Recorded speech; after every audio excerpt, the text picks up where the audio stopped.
Now, in the last lesson, we looked at a really simple out-of-the-box animation that comes with Flutter, which is the hero animation. And we saw how easy it was to implement something that would have actually taken us a lot more code had we done it in a different platform. But in this lesson, we're going to take it a step further, and we're going to be looking at how we implement super custom animations, things that we want to happen on screen, be it changing the background color or changing the size of something or moving things around. But we're going to do it to the beat of our clock, to say how long we want it to go on for, whether if we want it to loop around, and what we want to actually happen with those animations. But to be able to do this, we have to learn a little bit more about how custom animations work in Flutter. And again, we're coming back to our smoothie analogy.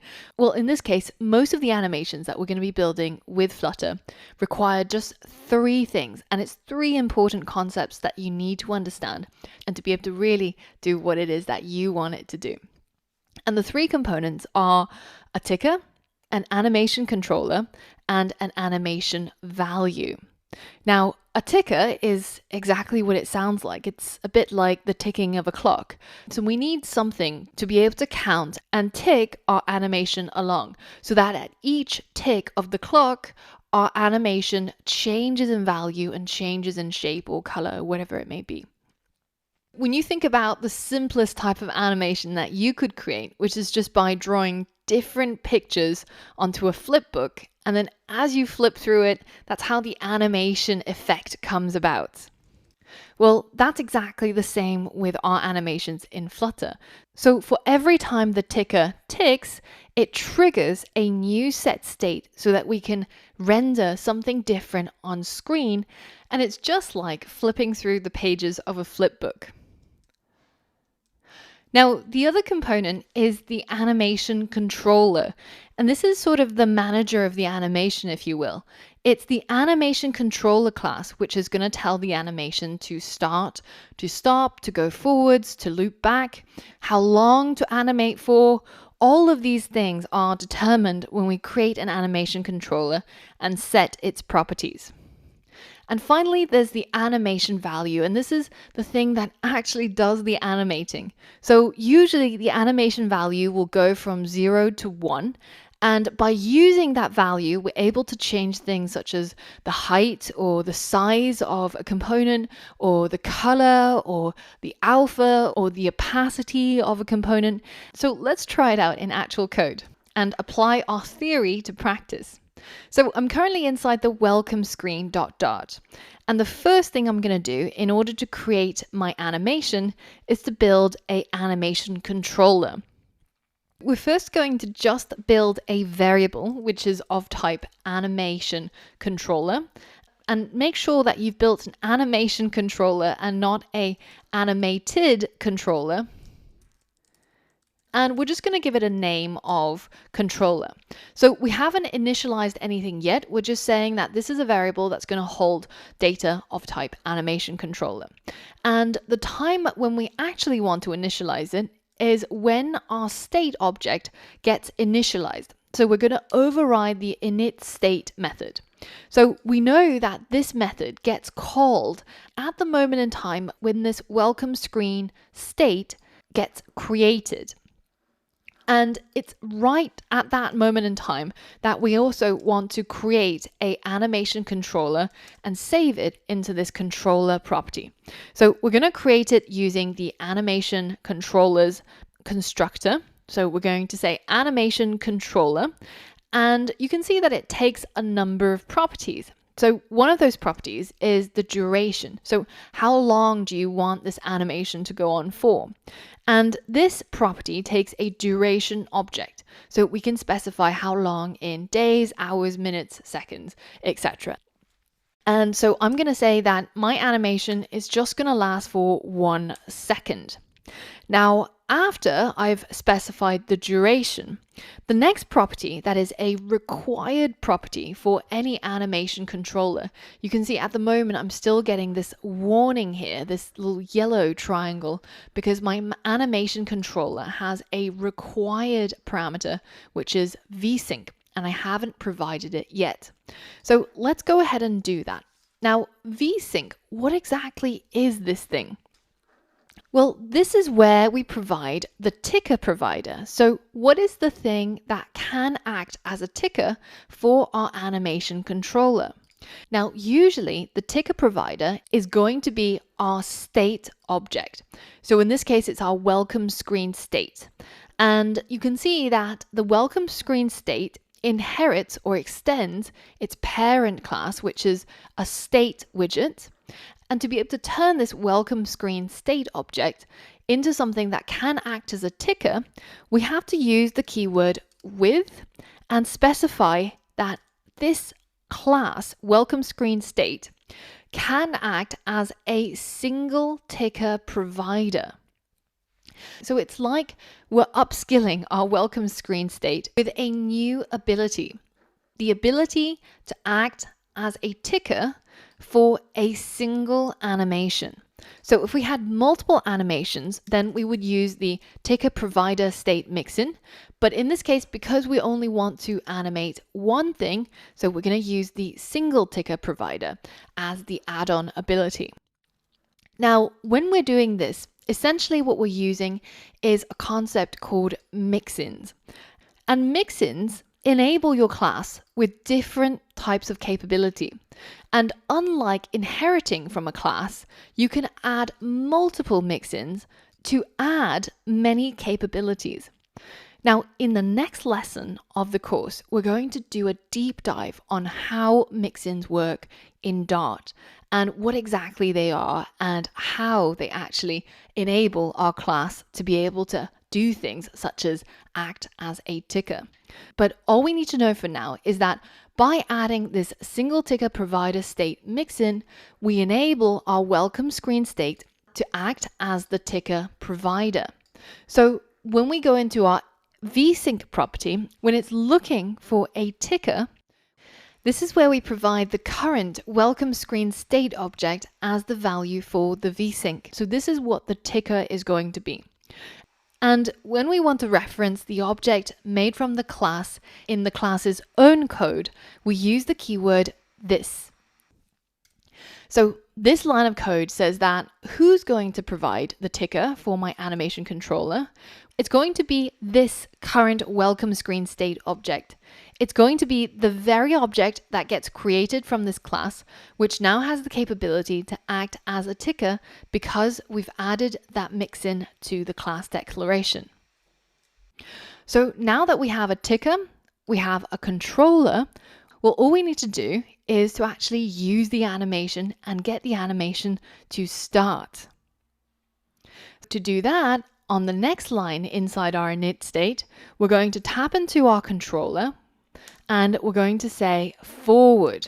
So this is going to precede our animation forwards. Now, by default, animation controllers will animate a number. So for every tick of the ticker, it will increase that number. And the number usually goes from 0 to 1. So it will go from 0.01 to 0.02. So in 1 second, we might get 60 ticks on our ticker, in which case our controller will animate from 0 to 1 in 60 steps. So if we wanted to be able to see what the controller is doing, well, then we have to add a listener to it. So we say controller.addListener, and the listener takes a callback. So we're going to add a callback in here. And now we can listen to the value of the controller, which is the actual animation, right? So let's print the value of the controller.value. And now let's go ahead and hit hot restart, because remember, when our code is in the init state, it only gets called the first time that this state gets created. And that doesn't happen when we hot reload. So let's click hot restart and let's take a look within that console to see the values that we're getting printed. So you can see that we're getting 0 for a while, and then we're getting 0.32, 0.36, 39, etc. And it ticks along and increases that value along a steady interval. So this number, we can now use for a number of things, right? So we could, for example, say, well, what if we apply that number to our background color? If instead of having a boring white color, let's instead have a red color, and we specify the opacity. So a red with a degree of opacity. Now, the opacity takes a value between 0 and 1, 1 being fully opaque, 0 being completely transparent. So this is a perfect application for our controller value, which we already know to go from 0 to 1 within the space of 1 second. So let's provide that as the opacity. So the controller dot value, which is also a double, and this expects a double, so that's perfectly fine. So now if we hit hot restart again and we check out our screen, you can see that it starts out being completely transparent, so pretty much just showing what's behind it, which is the material app, which is black, but it doesn't actually change anything, right? Why is it not changing? Why is it not animating, even though I can see that my values are in fact changing and animating? Well, that of course comes back to how Flutter works. And if you remind yourself about how Flutter is able to react to values such as the controller.value, then you remember we're going to need setState to tell our app that this opacity is going to be dirty, and we have to rebuild our screen by calling the build method. So that means inside add listener, we can call setState, and we don't have to do anything inside setState because our value is already changing with the animation controller. So now if we hit run, you can see our animation happens, right? It goes from completely transparent red, which is basically showing what's behind, to completely fully opaque red. And it animates that across 1 second. Now, the only property for our animation controller that's required is the vsync to specify what is going to act as the ticker. But in this case, we've also specified a duration, so how long the animation is going to run for. But there's also other properties that we can change, such as the lower bound and the upper bound. If instead of animating our value from 0 to 1, we can change those values by changing the properties. So let's change the upper bound from 1 to 100. And now, instead of changing the opacity of the background color, so I'm going to change that back to white. Well, instead, let's go ahead and change our text. Instead of saying flash chat, let's make it actually print out that value from 0 to 1. So let's add in our string interpolation symbol, our $sign, and then we're going to tap into that controller dot value, and because it's a double, we should change it to an integer, a whole number, so that we don't have to look at 0.0, etc. And then I'm going to add a percentage sign as a string, so it should be outside of the curly braces. And now if I run my app, then you can see that instead of having flash chat show up on screen, I get a loading indicator, right? It animates almost like a loading functionality, like it's going from 0 to 100%, which looks pretty neat. So that's another way that we could use the controller's value to animate something on the screen. Now, we can also use that value in order to maybe animate size. So let's restore this text back to Flash Chat, and let's go into our logo container again. And instead of having a height of 60, let's make it go from 0 to 100. So let's apply that controller.value here. And because it's already expecting a double, then we can leave it just as that.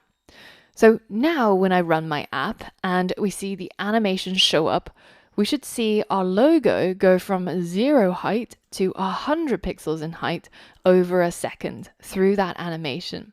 So you can see it's extremely flexible to use that controller's value to animate a whole bunch of things. Now, at the moment, our animation happens linearly. So as it grows in size, it grows linearly in size. And when we look at the value of the controller, you can see that the increments go from 0 through to 100 pretty evenly, right? And it's pretty much doing this about 60 times a second. Now, what if we wanted this to look a little bit different? Well, then we could use a class called curved animation. And this way we can change the animation value along a curve. And the types of curves that we can use include things such as bouncing, for example. And Flutter's got this great documentation where it shows you what each type of curve looks like on a graph. So going from 0 to 1 and going along 1 second, for example. And you can see what the animation as a result of applying each of these curves will look like depending on what you're trying to change. So let's try and do something really simple. Let's use a decelerate curve, and let's see how we would do that in our code. So in order to use curves, we have to create another variable, and this variable is going to be of type animation.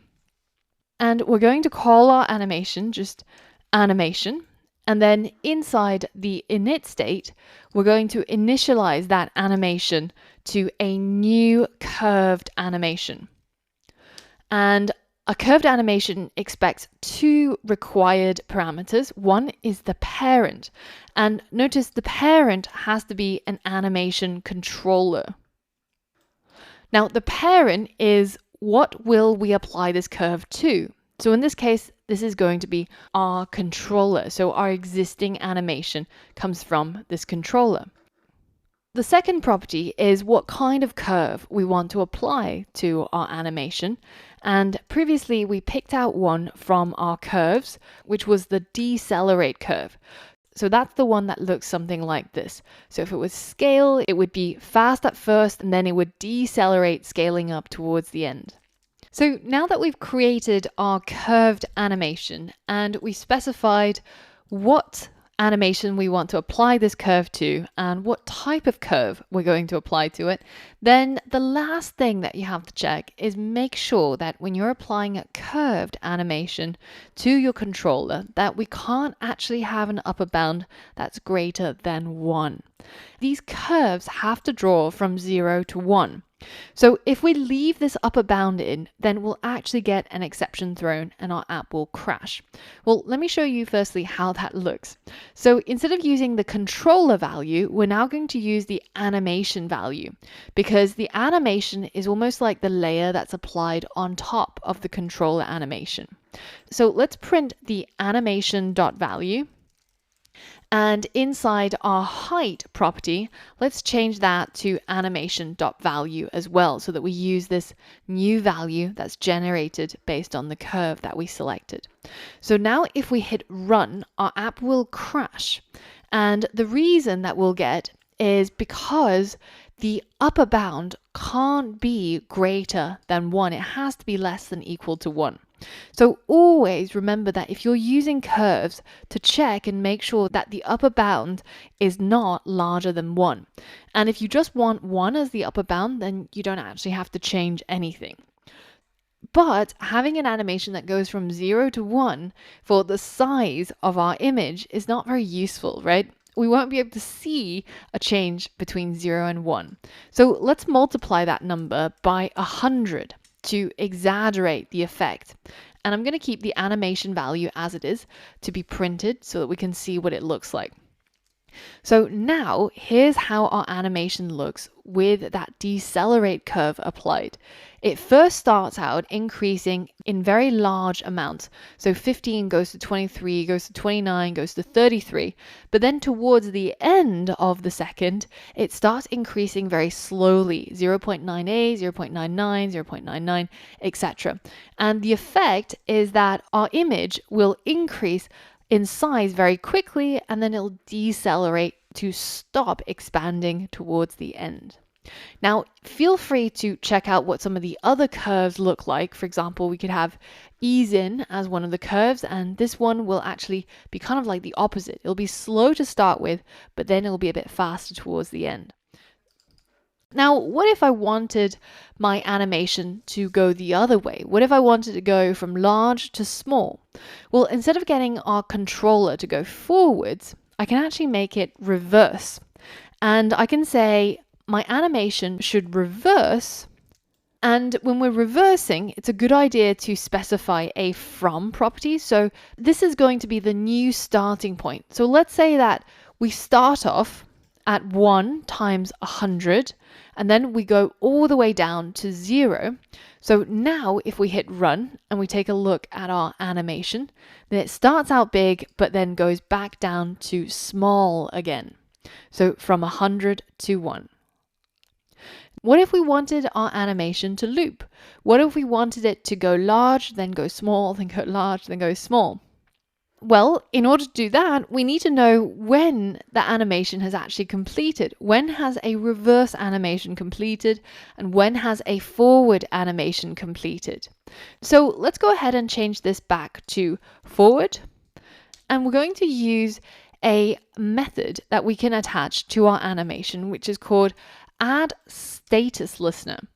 And here we can pass a callback that listens for the status of the animation. So let's just print it out and see what the status actually is. And if we take a look at the console along with our animation, you can see that once our animation has completed, we get the status, animation status completed. So we know that if we're doing a forward animation, we can detect when it's actually done animating by checking for that status of .complete. But if we use a reverse animation, so let's again make it go from 1 to 0. Now, in this case, what we get is we get animation status dismiss called. So the end of the reversed animation is dismissed and the end of the forward animation is complete. So that means we can now quite easily check to see if the status is equal to animation status dot completed, then that means the forward animation is done. And we can make it go backwards. So we can say controller dot reverse from 1. And then we can check, or else if the status is equal to animation status dot dismissed, then that's the end of that reverse animation. And we can make it go forwards again. So we start out by telling our controller to animate forwards. So it goes from small to large. Once that's done, then our status will trigger as completed and we make it go reverse. And then once the reverse animation's done, then we'll get a status of dismissed and we make it go forwards again. So now if I hit run, you'll see my animation bounce from large to small to large to small until eternity, basically.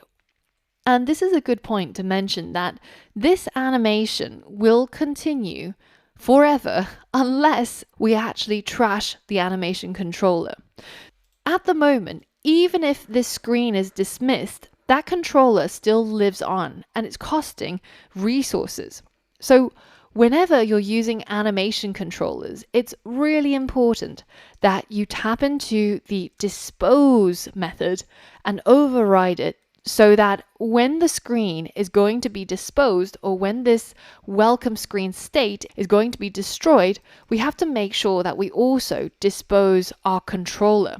So this way it doesn't end up staying in memory and hogging all the resources. So now the final type of animation I want to show you is what's called a tween animation. It's basically a set of predefined tween animations that essentially go in between values. So for example, we have a starting color and we have an ending color. Then our tween is going to go from the beginning to the end in a smooth transition. So firstly, let's go ahead and delete the add status listener. We don't want our animation to be bouncing back and forth anymore. And I'm also going to delete my curved animation. but I'm going to keep that animation variable. But instead, I'm going to assign it to have a different value. And I'm going to set it to be a color tween animation instead. Now, this color tween animation only takes two properties, a begin and an end. So the begin is the starting color. So let's say we'll choose colors dot red maybe, and the end we could tween over to a colors dot blue, let's say. This is going to look really ugly, but nonetheless, that works just fine for us. So here we've created a color tween. And once we're done defining the tween, we're going to call animate on it, which is going to return an animation that uses this color tween. And that's what we're saving into this animation variable here. And we're going to apply this color tween to our animation controller. So now we're building a color tween that's going to transition from red to blue, and it's going to apply that animation to our controller to build an entirely new animation. Now we can use that animation. So I'm going to change this height back down to 60 now, and we're going to keep it non-animated. I don't like the logo bouncing around. And instead, we're going to apply that color right here. So we're going to change the background color to animation.value. And now when I run the app, you can see that the color changes from red to blue within a second. So I can probably make that a little bit longer than 1 second just to make it easier to see. So let's change that to maybe, let's say, over 3 seconds. And we can see that transition happen a little bit slower as it goes from red to blue. And in the console, you can see because we're logging the animation.value, it's actually building a color that goes through each of the steps from red all the way down to blue. And it builds out small increments in changes in order to go from the red to the blue. So this is what tween or in-between animations are. Now, there's a whole bunch of other tween animations that you can use, such as the border radius tween or the alignment tween. But what they all do is take a beginning value and an end value, and you can structure the code in the same way where we create the tween, we animate it and apply it to an animation controller, and then we use the value of that animation inside our build method. So the animation.value for the color tween is obviously going to be a color, but the animation of a border radius tween will be a border radius that we could maybe apply to, say, our buttons. So in this lesson, we've looked at a lot of different types of animations. And the ones that I'm going to actually keep is probably just the color tween animation, where I'm going to begin with maybe a gray or blue-gray color, and then we're going to end on a white color background. So colors.white. And we're going to change it back down to 1 second. So this way, when our app first loads up and the user sees our welcome screen, it's going to be a quick animation that just reveals our welcome screen. In the next lesson, we're going to do a deep dive on Dart mixins and learn what this with keyword does and what these mixins actually do to our class. So if you already know a lot about mixins and you have no problems understanding this code, then feel free to skip the next lesson. But if you want to know what this is all about, how it works, and why we would use it, then I'll see you on the next lesson.